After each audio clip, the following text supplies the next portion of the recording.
Litzlan. Oh, I forgot it disappeared. Yeah, I know what you mean.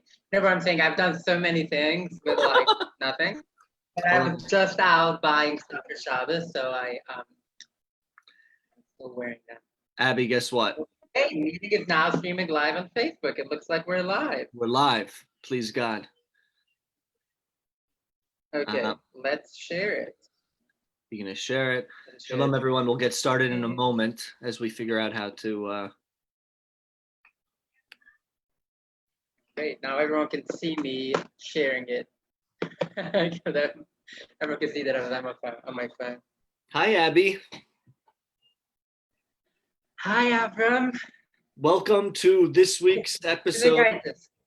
Escape, Mishlepza. Welcome to this week's episode of A Rabbi and a trans Hasidic rabbi walk into a Zoom. The reputation of our guest today precedes herself. But this is like a Hamish, fireside, like schmooze that we'll have. And we'll please God check in periodically to allow, some comments and questions. What happened to the AC? It's working. What do you mean? Okay, I didn't hear it, so I didn't know. You didn't hear it. That's even better. Abby, it's something happened with it live. I don't see it on Facebook. It's live. It's live. We're good. Okay. Yeah. Abby, so we're good. Tell me where do we find you? Where are you now?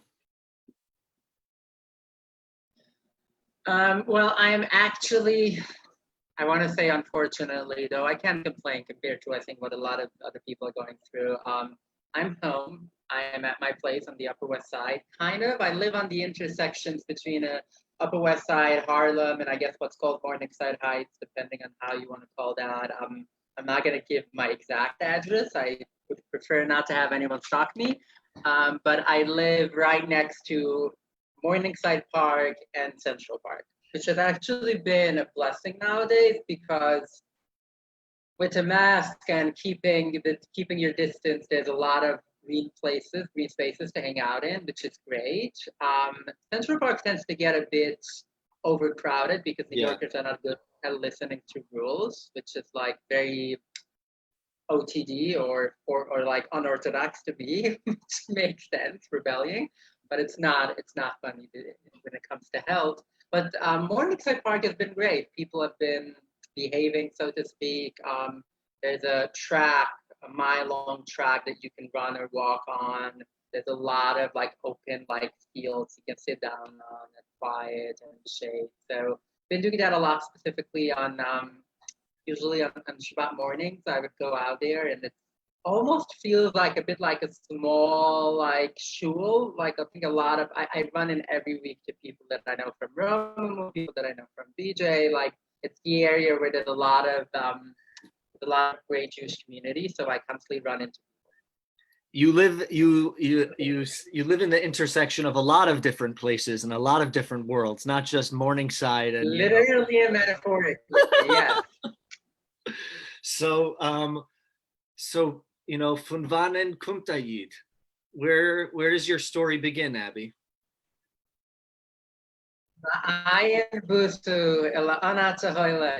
Where are you coming from? Where are you going? Can you see me?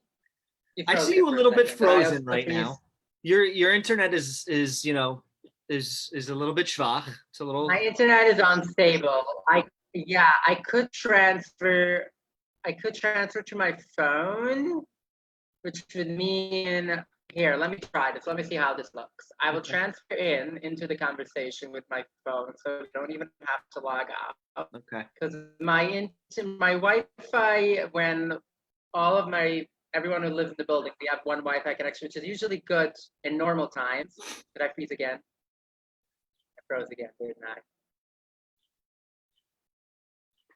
I'm seeing double. Now you're gonna see double. Amazing. Hold on. Let me. Okay. Much better. I left from my computer. Let me turn this around. And this should be much better. Perfect. Let's see. Let me get it a bit closer.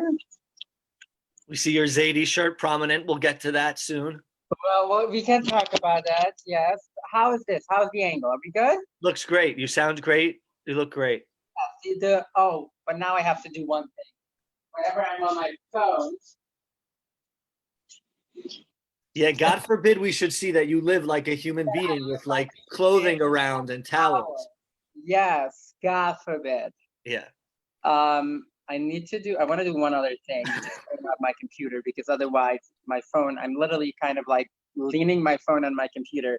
And if I don't turn off my computer, it's going to get really hot. Okay. So yes, anyway, yes. So sorry about that, because yeah, I think it's like during the day when all of us are working. Yeah. And it's only like 6 people who use the Wi-Fi, but it's still, in normal times it's fine, but lately it has been making trouble. I guess we need to get a better connection, but my phone works well. It works great. So tell us, Nu. What should I tell you? Where I am? Where are you born? So here's the thing. I technically was born in Manhattan, which sounds a lot less exotic. But you should say on an island full of Jews and full of people. Yes. But I was born in New York City, which, by the way, one of the things that I like about New York that a lot of people don't realize, New York City has more Jews living here by numbers, not in percent, but by numbers, than any city in recorded history of the world. Wow. Well, unless if you want to believe the midrashic stories that Jerusalem during the time of the Second Temple had 600,000 people living in 600,000 whatever, which I think we all know was never meant to be taken on face value. Mm-hmm, mm-hmm. But outside of that, they are somewhere between 1.2 million and 1.5 million Jews in New York City alone. I'm talking the city proper, not the New York metro area, the city proper. So yeah, so that's where I was born. My family lived in Williamsburg. And they still do to this day. My grandparents are both Hasidic rabbis, and even and one of my grandparents is a Rabbi. Your grandmother too went to Maharat, right? My mother? Your grandmother, right? She went to Maharat. My grandmother, let's see. One of them went to a seminary in Jerusalem. One of them never went to high school. Her high school was Auschwitz. So yeah, these are my my grandmothers. But one of them is still around. One of them isn't. They were both Rebbitzins, so to speak. They were both amazing people, but specifically my mom's mother. Her way, I learned a lot from her on the way of welcoming people. She always had people who would just walk in, and it's like people who were not Hasidic. I'm talking people who didn't wear a shtreimel on Shabbos, which is extremely uncommon for a Hasidic rabbi in Williamsburg who comes from they're very strict at home, like for themselves, their rules that they follow and their customs, but they always had. There's a saying in Yiddish which is really degrading. So I will say that I would never call people like that, but we used to even say kol tzadiya v'chol zav. Do you know what that means? Kol tzadiya v'chol zav. It's it's technically Hebrew, but it's a Yiddish pronunciation of people who were, and I'm serious, there was people with physical health problems, people with mental health problems, and people who just were different. There was always people there, always seated, always. And the way she welcomed people also was really, really amazing. Anyway, and I find that to be quite uncommon in Hasidic Williamsburg. Wow. In terms of bringing people into their home, there's a lot of charity going on. Let's not forget that. But inviting people, and my grandparents were really great at that. Anyway, so yeah, both of my grandparents were Hasidic rabbis. My dad, when I was growing up, my dad was mostly a rabbi in the sense of he was teaching at a yeshiva. He actually taught halacha, Jewish law. Now he runs his own synagogue that was kind of founded by a group of people who are considered his students, his followers, whatever you want, his fans, followers. There isn't a real He's not a Rebbe yet, so I guess we can't call them Hasidim, whatever you want to call them. But when he was teaching halacha, it was in a yeshiva or in a base medrash, or? No, yeshiva for like 14, 15-year-olds. Okay. Yeah, he still does actually, but he used to teach at a standard yeshiva, one that was run by my grandfather's first cousin. It was an interesting school. It's a school that would be considered private in a Hasidic setting. Not that other Hasidic kids go to public school. That was like the worst thing. Going to public school was terrible. But it's in the sense that it doesn't belong to a specific sect. Mm-hmm. Like it was open and run by my cousin. His name was Rabbi. He actually passed away from the virus, unfortunately, a few weeks ago. But it was heavily influenced by Satmar, which I guess was going to come the next part. It wasn't in any way officially affiliated with it, but he was a student, like the person who founded it was a student of the Satmar Rabbi, and like it was Williamsburg, so like I have 95% of the students were affiliated with Satmar, most of the teachers were, and so on. And I also went to that school mostly because my father was teaching there, so we got free tuition. And my dad had growing up 5 sons. Now he thinks not. I mean, I guess he taught. I think he only had 4, but he taught he had 5. Anyway, we'll get to that in a minute. The Hasidic, yeshiva has the same type of day school, the financial tuition crisis that the modern Orthodox and rest of the Jewish world does. Not really, because they don't really reject people for money. I mean, the ones that are private, as in the ones that don't belong to specific sects, maybe have a bit more freedom. Mm-hmm. But the ones that belong to big sects, they are kind of like public schools in the sense they try to get people to pay, but if you can, they do massive charity events and dinners and Thai events, which are like tea evenings and stuff like that to raise it. And that is one thing that I always tell people when I wrote my book, which by the way, let's see, I think I have a copy here somewhere. Here. For those of you who don't know, I published a book that came out a few months ago. And one of the best, in my opinion, one of the best feedback I keep getting on the book is that people tell me, I was expecting it to be a lot of hate on the Hasidic community, and it isn't. Which is for me, like, obviously, I think that the negative parts there outweigh the positive parts, but they don't erase there's a lot of positive things in that community, and I think the biggest one being charity. I'm not saying it's very conditional in some ways, at least within the community, but they do take care of their own. I don't know how many Hasidic people in the world, and there probably isn't an exact number, but somewhere around 500,000 people. Okay, as far as I'm aware, there isn't a single homeless person who's Hasidic. As far as I'm aware, no one goes hungry. I'm not saying there's poverty. There's a really high poverty rate, but they take care of their own.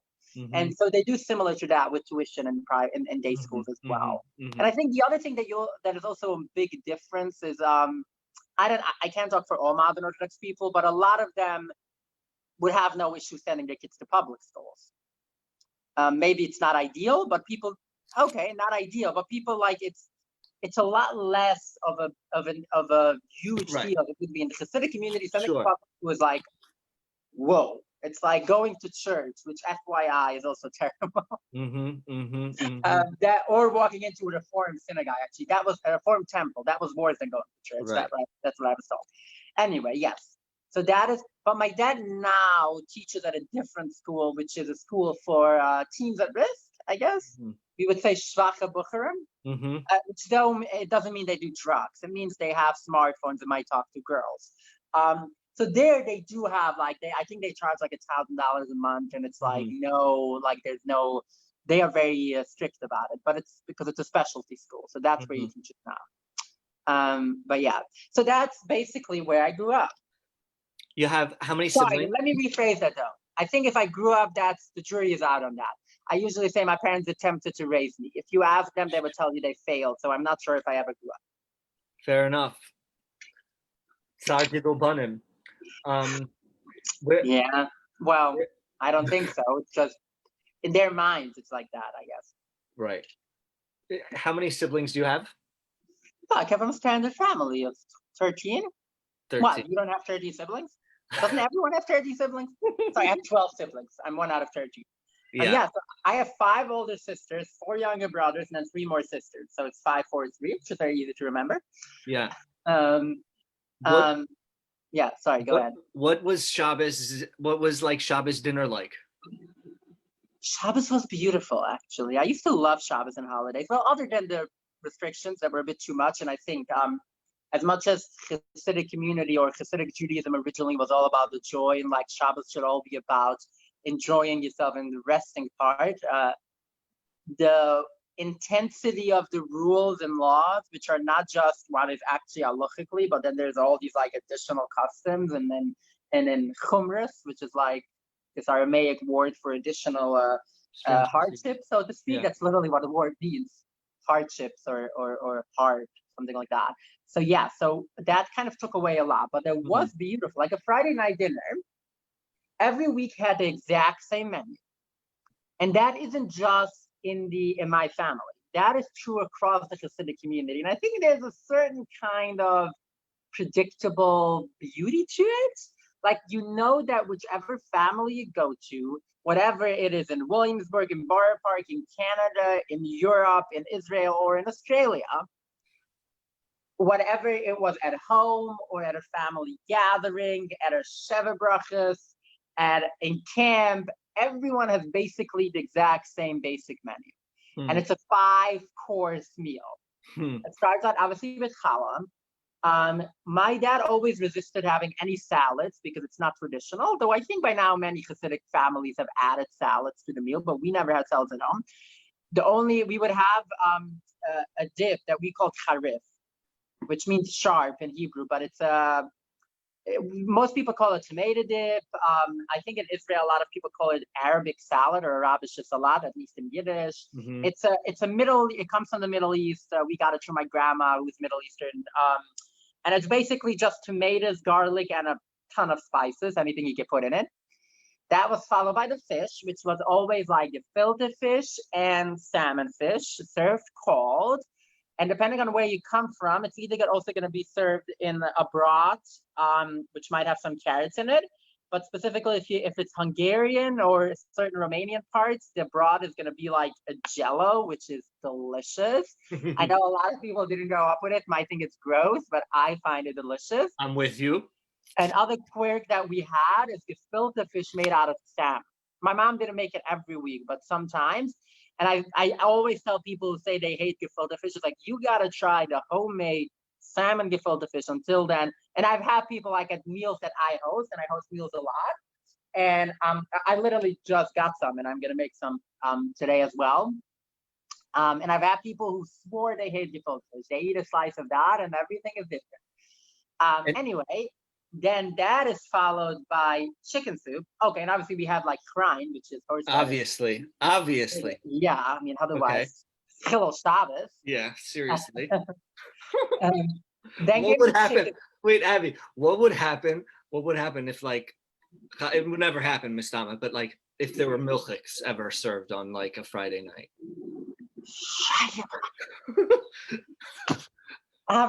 It would never be. Dairy meal.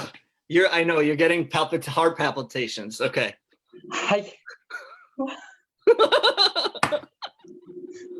What's next? The vegetable soup? Okay. So chicken soup with kreplach? Chicken soup, which comes with noodles. No, that's the thing. You know, the only time you would have kneidlach usually was at weddings. Really? Because during the year it wasn't that common. On Pesach you don't eat it. Only on the last day of Pesach you do.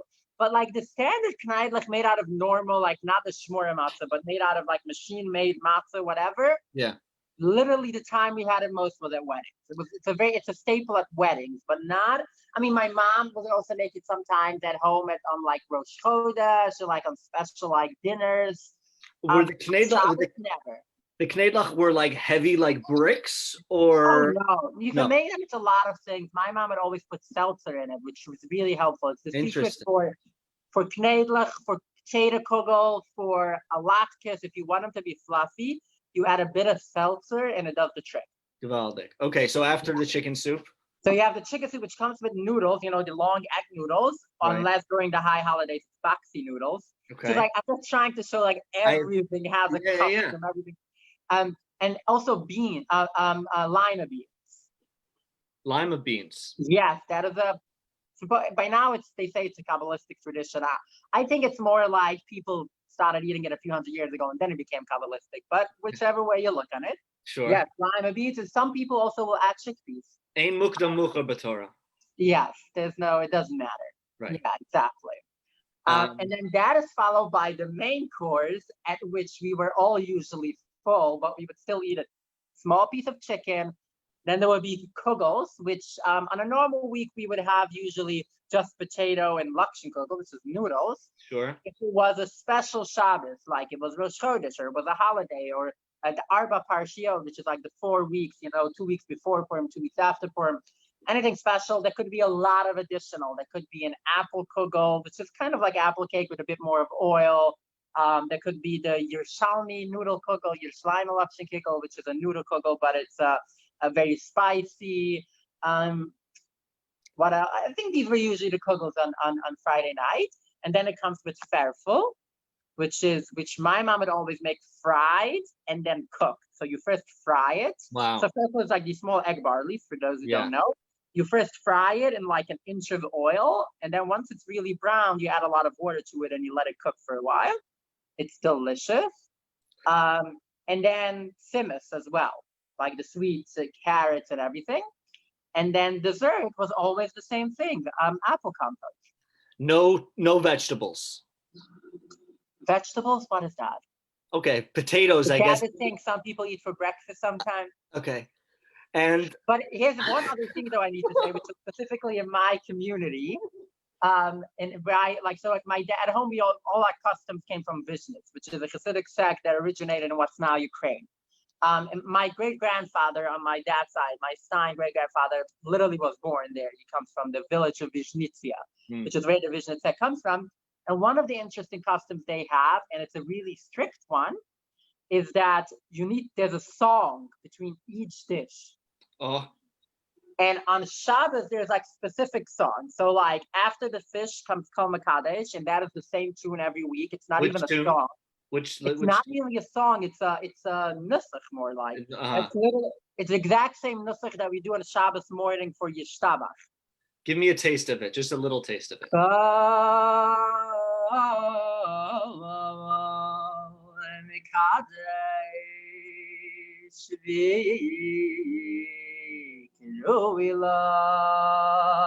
Kol shomer Shabbos kados mechaleloi.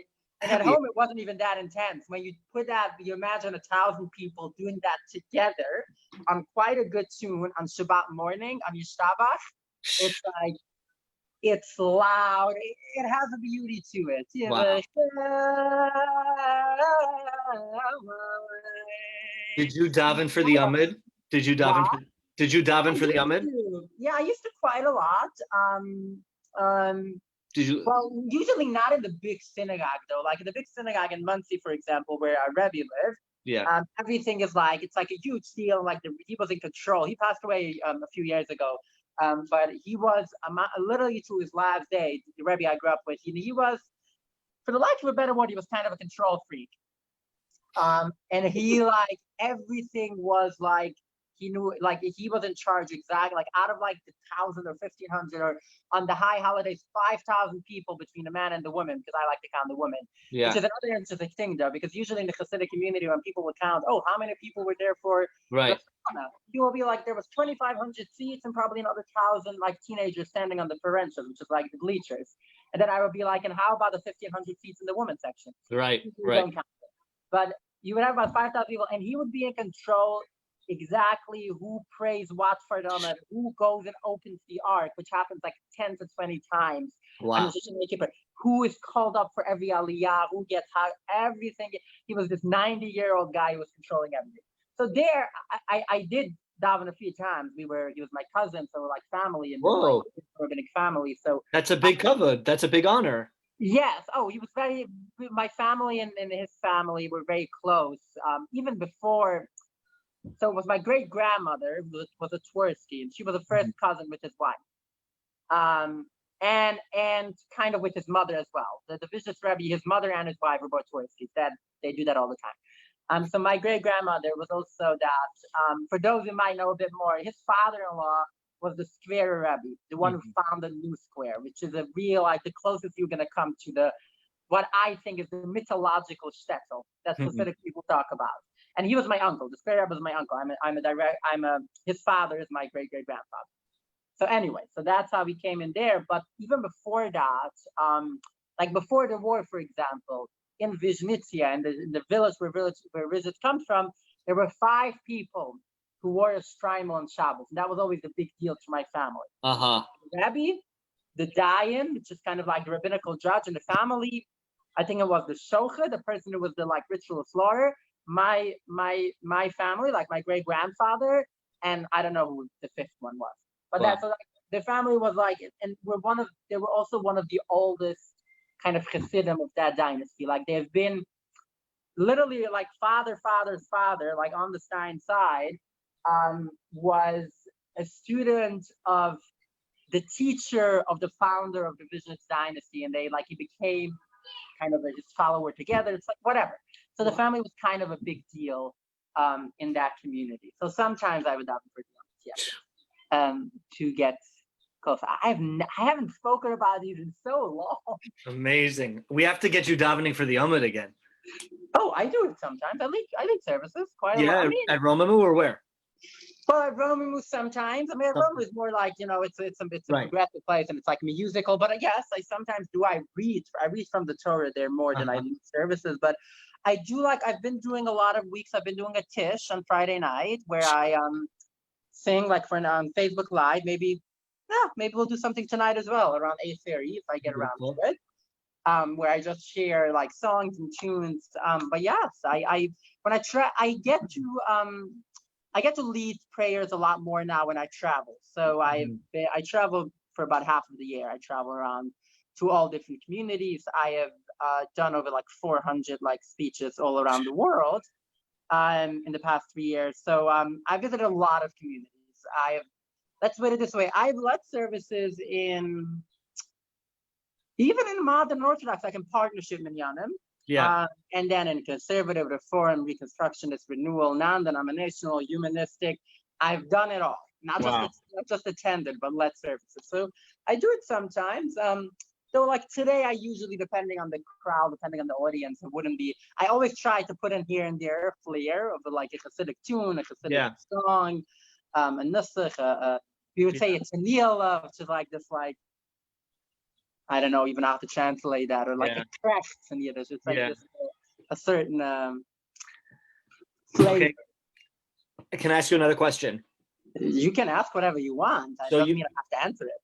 That's pshita. That's obvious. I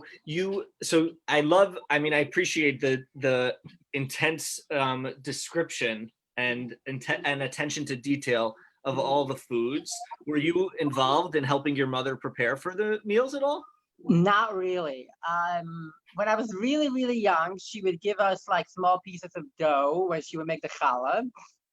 So my mother made challah, fresh challah, every Friday. Not all Hasidic women do that. Meaning a lot of Hasidic women either will make like a big batch every few weeks and then freeze it, or make it on Thursday or Wednesday, or buy ready-made. So my mom also used to be like that so when I was born a few weeks early. I can never follow the rules. So why wait 40 weeks? I mean, what's the point of following the rules? So I was born a few weeks early. I had kidney problems. Like my kidneys weren't developed enough. So I had 3 blood transfusions in a few days. Long story short, I was in the NICU, kind of the ICU for children, for about a week after I was born. And my mom had to leave the hospital. I describe it in my book in a bit more detail. She had to leave the hospital without me, like after 2 days, which is how it works. I was her 6th child. She had never had to do that before. Wow. So it's very common in the Hasidic community to take on, you take on a segula, you take on a good deed because God is going to help you. And usually, so like she did a few things, and then all of them go into our long stories. But two of the major things where she promised that she was going to start wearing black tights. Not going to go into all the details of that, but I will just say that my parents' match, their shidduch, almost didn't happen because of the color of my mom's tights. That's a real thing. And I describe it in length in the book for anyone who wants to read it more. But long story short is on my mom's side of the family, they wore beige or gray tights. And on my dad's side, they wore black. And black is usually considered more modest. If you ask me, black is at least nice because the beige and the gray tights that most Hasidic women wear, I think is ugly, but whatever. So they were supposed, and during, like when they got married, there was a compromise where my mom was going to wear gray tights, but my sisters were all going to wear black. But then when I was born early, she took on as a good thing. She took on that she was also going to start wearing black. And the other thing is because it's considered it's considered a good thing to bake fresh challah on Friday. She took on that she was going to bake fresh challah every single Friday. She stuck to the challah to this day, as far as I know. The tights, she didn't. It's a long story. His sisters didn't like it, whatever, a complex story. Ultimately, she didn't change until I left the community. When I left, I heard, I can never confirm it because my mom wouldn't tell me, but I heard that the story went that my grandmother, my dad's mother, told her when I was leaving that, look, you promised God you're going to wear black tights if your child is healthy. And you didn't. So your child might be healthy physically, but God took the soul. Oh, gosh. God took away the neshama, which is a crazy thing for anyone to say, but it makes sense for my grandma. She's a real Yerushalmi, like she comes from a few generations of Jerusalem women who we call them like hardcore sabras, which are like don't care about anything. Anyway, and she changed. She started wearing black tights, and she does to this day. How old were you when you? What were you going to say? Now I was going to say that I should it's not my fault that I left. I left because my mom wasn't wearing black tights.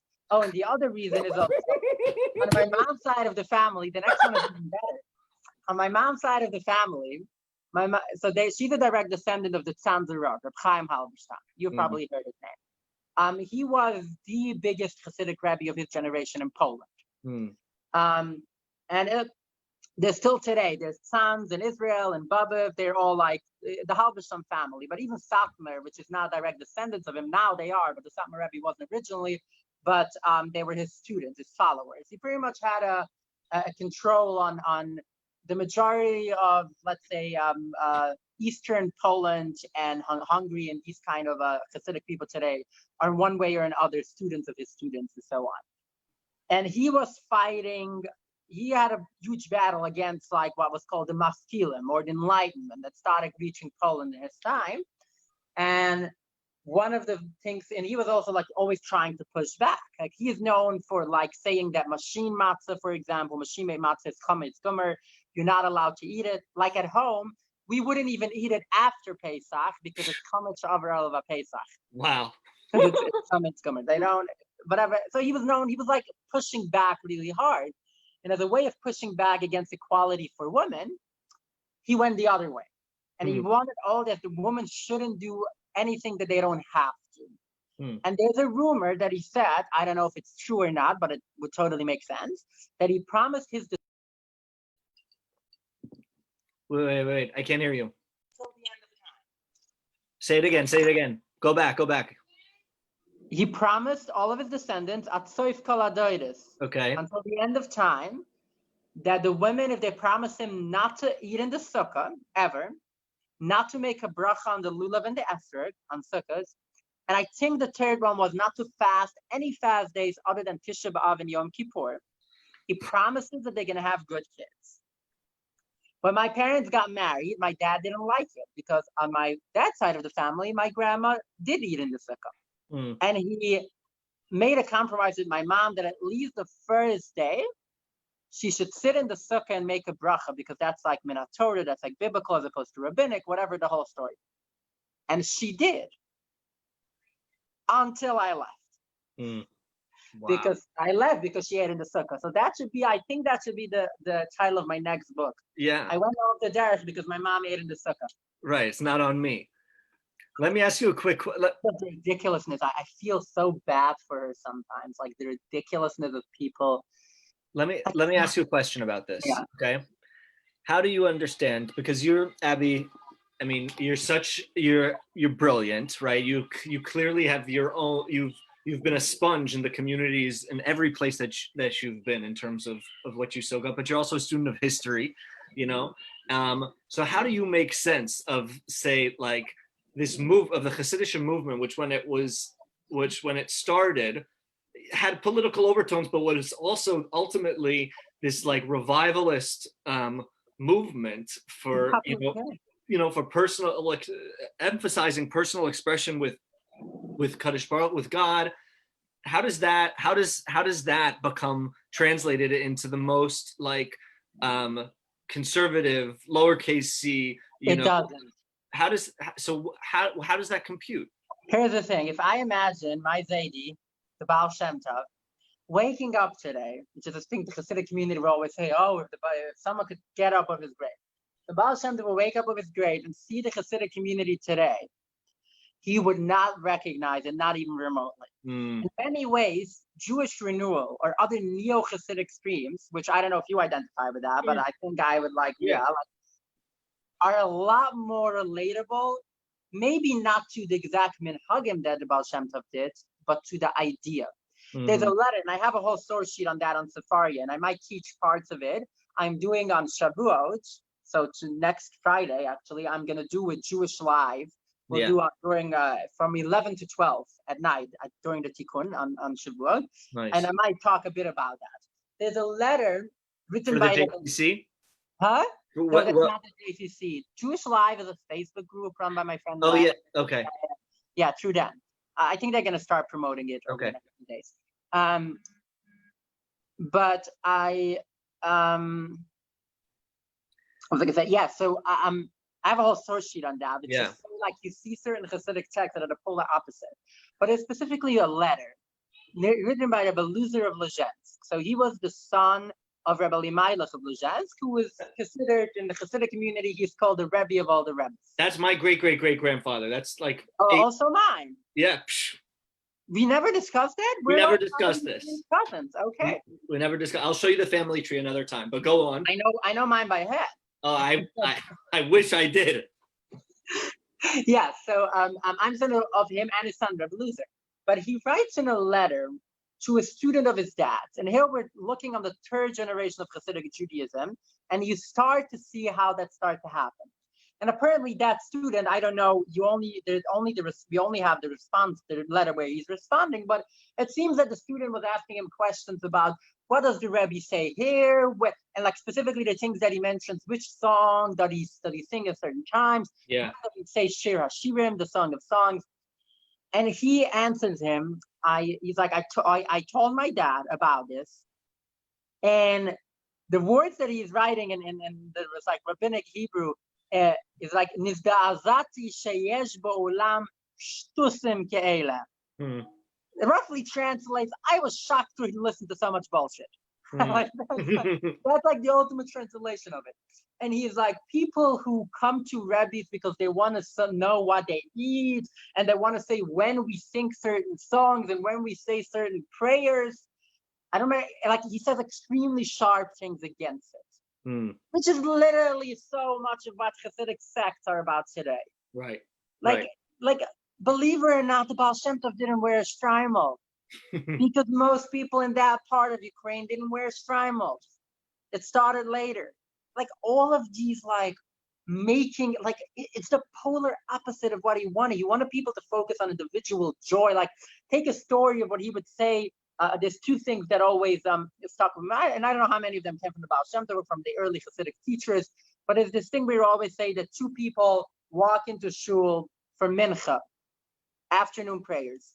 One of them was sitting in synagogue and was like studying the whole day. The other person was working in the field the whole day. The person who is studying like knows all the kavanas and has the perfect intentions and is there with all of his mind. The other person is exhausted, can barely do anything, comes in and falls, and maybe doesn't even daven and almost falls asleep. Yet the person who worked the whole day had to go out of his way and had to invest more to be able to pray. So his prayers are worth a lot more. Like there's a story that you don't see. Like, yes, they might say that idea in the Hasidic community. Or like a quote from the Degel Machne Ephraim, which also have in that source sheet. If anyone wants to look it up, it's on Sefaria, it's public. You don't have to trust me, you can look it up. The Degel Machne Ephraim, who was also a big Hasidic rabbi of his time, and he was the grandson of the Baal Shem Tov. The Baal Shem Tov didn't have a lot of actual grandkids. He had maybe a lot of descendants today, but he only had, I think it's 5 or 6 grandkids. He only had 2 kids. And he writes that in every generation, and I'm translating it pretty much word for word, in every generation, God enlightens the eyes of the Chachamim, the wise people of that generation, to interpret the Torah according to the needs of that generation. If I walk into a Hasidic synagogue today, walk up onto the bima and say, hey all, you need to realize the Torah is changing in every generation according to the needs of that generation, they would stone me to death or just throw eggs at me. But and he says that someone who doesn't believe in that, someone who doesn't believe that the interpretation changes in every generation, is ki'ilu kofar b'Torah. It's as if you don't believe, you're a heretic. It's just so fascinating. It just becomes so clear that in many ways it was a reform movement. It was a movement that focused on individual versus instead of just community, on joy instead of following dry laws. And so much, and I'm not saying the Baal Shem Tov like acted the same way, I don't know, maybe we do, but if you look on the messages that was supposed to be there, it's so far away from what Hasidic Judaism is today. I would say one final thing about it, but what's so fascinating to me is I was always told growing up that one of the arguments that the Misnagdim, the anti-Hasidic people had against the Baal Shem Tov was that they don't follow halacha. And we were always told that, oh yeah, these were all like false takes that was never accurate. And now, when you study history, it becomes very clear that that's very accurate. Like they didn't follow halacha to the letter. And I guess we could say the Misnagdim were right in that sense if you think that Judaism is all about following laws. Right. It's, I imagine though the retort, at least I'm imagining maybe more of in the Orthodox community of the right community, or even in that Welt they would say, who are the Chachamim though, right? Who are poised and charged to. Well, it's very obvious that it's for every person what works for them. I agree. But there's also the other thing, which is that the whole like I love philosophy, and I don't think we want to get too philosophical right now. But if you want to talk about the whole, I think a lot of that will also matter the second you start. What is how you see God? Because in Hasidic Judaism today, God is what I call the boogeyman in the sky.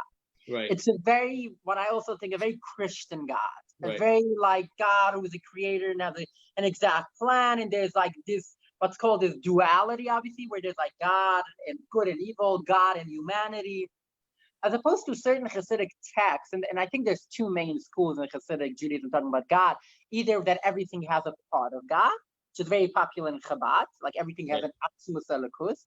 But there's other Hasidic teachers, and specifically you see that in the teachings of Reb Nachman of Breslov, who is also, as much as some Hasidic communities don't want to admit it, he was the great grandson of the Baal Shem Tov, and he was probably most directly influenced by him. But even in other, like Kedushas Leiv and Rabbi Baditchev talk a lot about that, where they talk about God as not that everything has a part of God.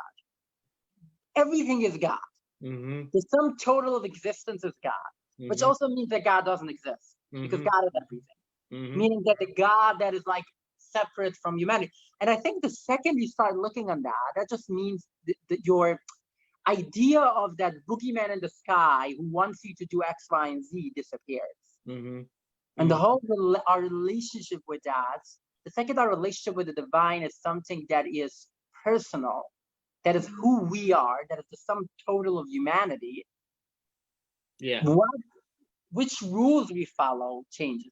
Anyway, Anyway, anyway, as an aside, when you want to, you should go take over like the Hasidic department at any rabbinical school or academic institution you want. But we can.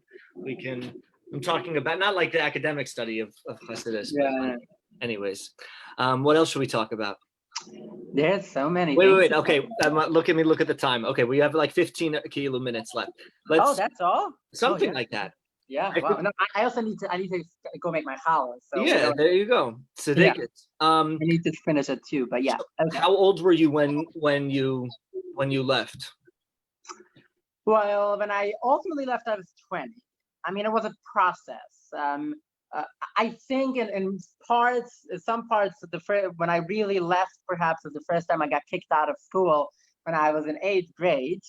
And I did make trouble later in my teenage years, but at that time, it was because I challenged my teacher on something we were studying in the Talmud, in the Gemara. And I don't know if you wanted the exact detail, was in Masechtas Gittin, in Perek Misha also, which is the 7th chapter of the Tractate of Gittin, talks about divorce. But that one specifically, it starts to talk about what's the halacha, what's the law for someone whose wife has a demon went into her, which I think was just Talmudic talk of they didn't understand mental health, but a demon went into her. And then they go into a 2-page rant, which is very, very common for anyone to study Talmud. One thing leads to the next. And they talk about demons. Mm-hmm. And there are many things there, but one of them specifically is a recipe that you can try if you want to see demons. And it's something about a black chicken of the church where mother, remember all the details. Ultimately, you got to burn it, grind it up to ash, whatever. That's kind of the story.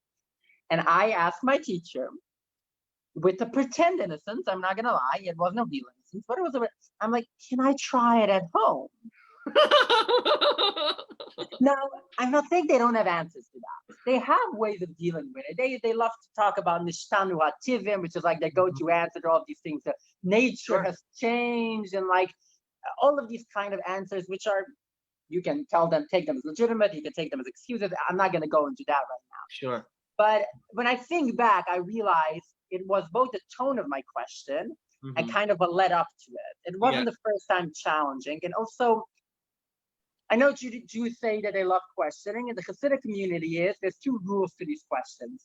You got to go into a box, and you can ask questions as long as, one, you don't peek out of the box, and as long as you understand that there's an answer, even if you don't understand it. Like, you're not supposed to ask a question, oh, there are 2 psukim, 2 verses that are contradictory.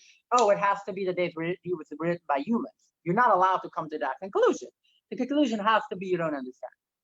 And so for me, it was the tone that I asked it, which was a lot more like gotcha. It was a gotcha question as opposed to like, oh, I really want to understand it. So I got kicked out of school. Sorry, someone is ringing my bell. Give me a second. Okay. I'm just going to answer the note. Go. I'm remembering, this isn't for you, Abby, but this is for whoever's left. I'm remembering in middle school when I was at yeshiva, I just started saying I was remembering when I was in a middle school. It was like a co-ed modern Orthodox yeshiva in Englewood, and my Mishnah Rabbi, I guess I was drawing doodles of I would draw like doodles inside my Mishnah of I would draw Hasidic like Rabbis, but I also would draw like women dressed scandalously or guns, like I had like, and my Rebbe he pulled me to the side, and in the most like loving way, he was like, Avram, you have such beautiful creativity. Maybe don't draw in the like maybe don't draw it, inside the Mishnah, inside the Chumash. He was known to be one of the more strict teachers. Anyways. Anyway, so what I wanted to say is I was kicked out of class, and then my teacher told me literally that these were his words: if you continue down this path, you are eventually going to go off the derech. And he was right. He saw the future. Yeah, well, yes, I think you didn't have to be too smart to realize that someone who at 12 already doesn't want to believe you. Yes. But yeah, so that is kind of what led down. It was an 8-year period. Again, I don't want to spoil everything. It's in the book. Just read the book. People buy the book. Yes. Yeah, I mean, which obviously for me was also influenced by gender and my own gender identity, which caused me to question everything. But yeah, all short answer, I was 20. Wow.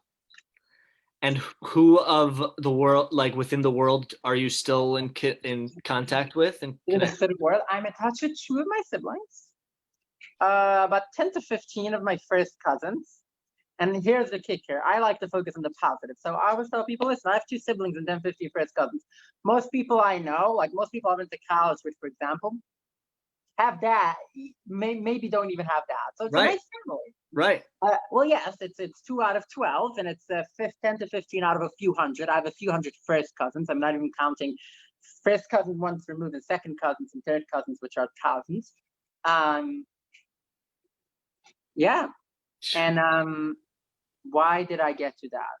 Well, no, I was asking who of the Oh world. yeah, yeah, it was. And then I'm in touch with some friends. In my class in yeshiva, we had 100 students. Mhm. I'm in touch with around, actually not around, I can give you the exact number. I'm in touch with 8 of them in one way or another. So 2 of them have also left so far, and I think there Mhm. might be a few more on the way. And then there's a few other ones. There's a friend of mine who I still talk with a lot, who lives in Canada now and is very active in he's like almost like a liaison between the government and the Hasidic community. He's very Wow. active with like you see him, you can literally see him at like the Hanukkah party standing next to Justin Trudeau or stuff like that. So we talk a lot about politics. It's very interesting because there are many people in the Hasidic community that are relatively progressive in politics. He kind of is, which is good. And Yeah, you started saying tell us a little bit. You started working in politics too. well, I like to say I work at more public policy than politics, though I Uh-huh. think lately I moved a bit. I did some internships. I worked with a lot of mostly city elected officials. Now I'm helping out, supporting a few women who are running for Congress, mostly through making connections, doing events, doing live events. I did a live Q&A with a few of them, specifically advising them on issues relating in the New York area, relating both the Hasidic community, but the Jewish community as a whole, and the LGBTQ community. I've done a lot of political actions, mostly with JFresh, Jewish for Racial and Economic Justice, and a few other groups. You can check out on Instagram some of the speeches that I've done. Obviously, there's a very controversial Women's March that some people might know, which I don't think is controversial. I think now, I think when at the time that I joined, everyone had so many problems with it. And then I remember telling people in January of 2019 that, listen, there's a new board coming. We were promised that, and we need to stay involved if we want to have a word on that. And people were like, yeah, we'll see when it happens. But then these people never came back to me when it actually happened. Hmm. And now they have a new board with a mainstream, whatever that means, relatively mainstream rabbi on the board as well, which wouldn't have happened otherwise. Whatever, I'm not going to go into that. But yeah, so that was also part. And then obviously we get to Zaidi. So I was a national campaign surrogate for the Bernie campaign. Hmm. I know a lot of people have a lot of opinions. So do I.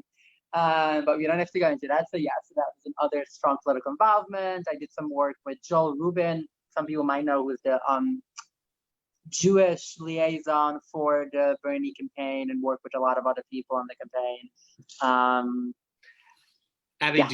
do you have a sense, and I don't know, maybe Footsteps has this data, but do you have a sense of any types of numbers or percentages of folks who leave the Hasidic belt? Well, here's the thing. The numbers estimate, I've heard anything between 2% to 15%. No one has exact numbers.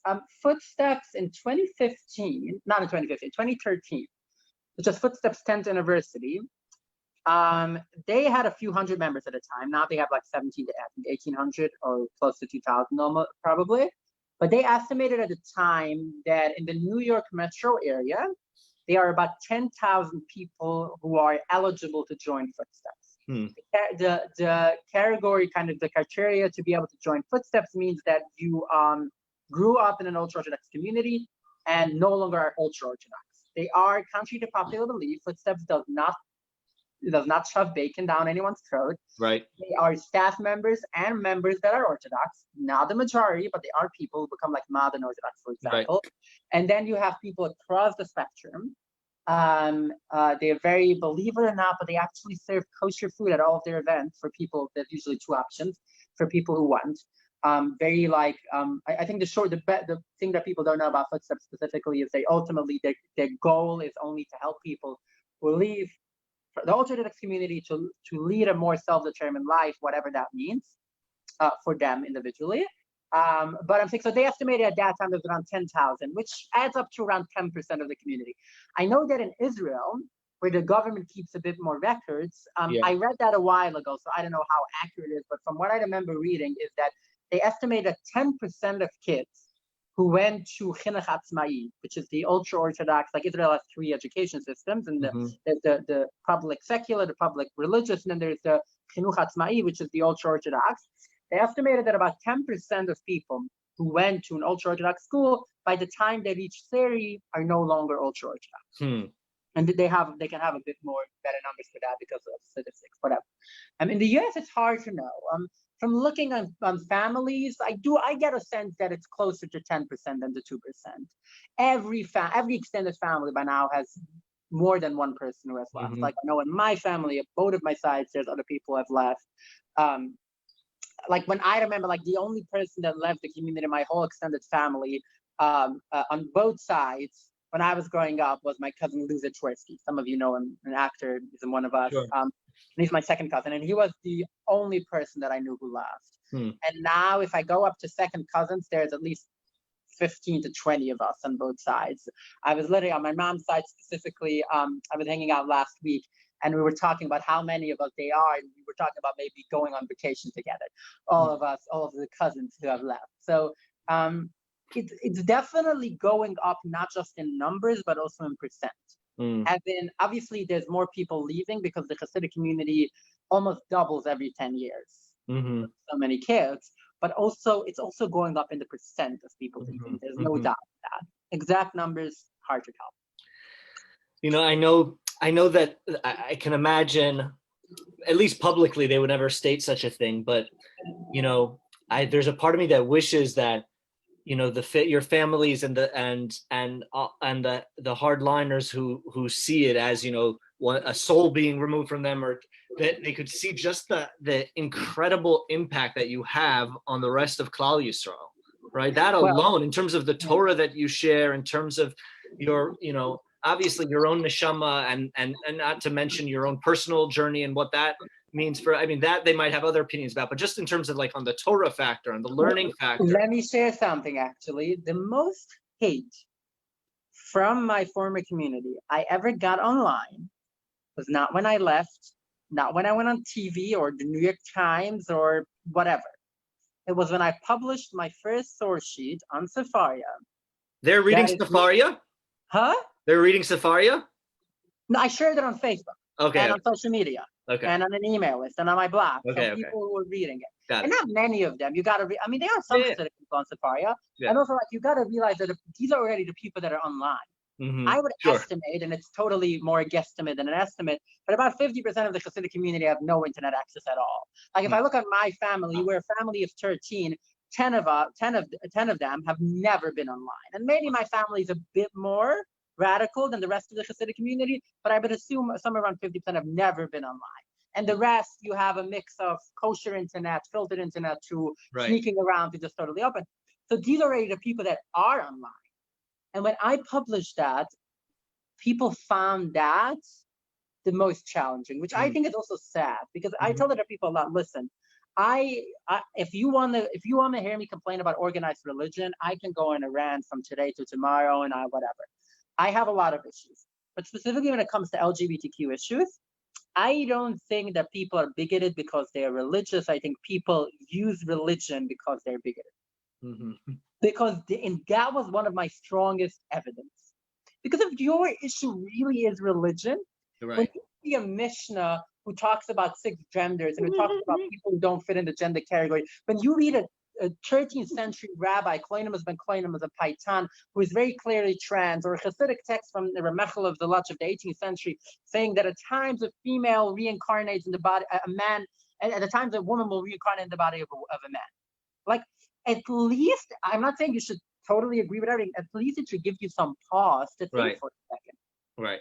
But if your reaction is so much hate, it shows what's really going on here. Well, it's like you said, it's like, so long as the question stays in the box, right? So long as, and I'm also I'm also, a grandchild of Holocaust refugees and survivors. I grew up speaking Yiddish. We've talked a little bit about this, the role of Yiddish in our lives, but, I think when you have that type of Churban mentality, right, of what was lost constantly in front of you, right, and I think even in unorthodox, right, that comes up a little bit, right?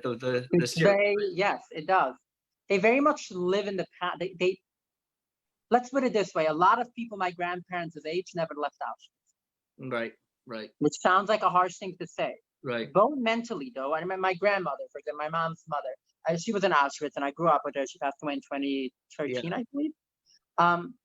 And during the last few years, she started having dementia, but she would wake up in the middle of the night screaming, thinking that the Nazis are running after her, and so on. So it wasn't just that their theology, so to speak, never left Auschwitz.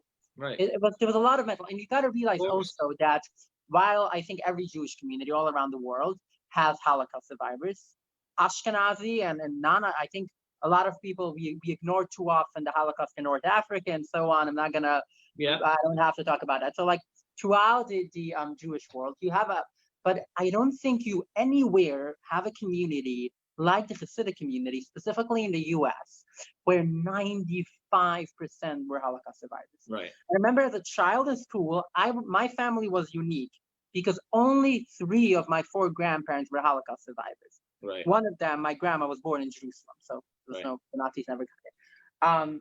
So it's inevitable. I was helping. There was this PhD student was doing a study on that, and she was calling it second-hand Holocaust survivors. Which I think is true for everyone who grew up with Holocaust survivors, and it gets so much more intense when it's a whole community. So to be honest, I will never blame my grandparents for anything. I think, and to be honest, they were a lot nicer. Like my grandfather, I remember when the first person on my mom's side of the family left, my cousin. Wow. And for a while, his parents stopped talking to him, but it was my grandfather, who was probably the most strict when it came to himself and the family, was the only person who continued talking to him. Because he couldn't, which I think was also a response to the Holocaust. He couldn't imagine rejecting a child. Yeah.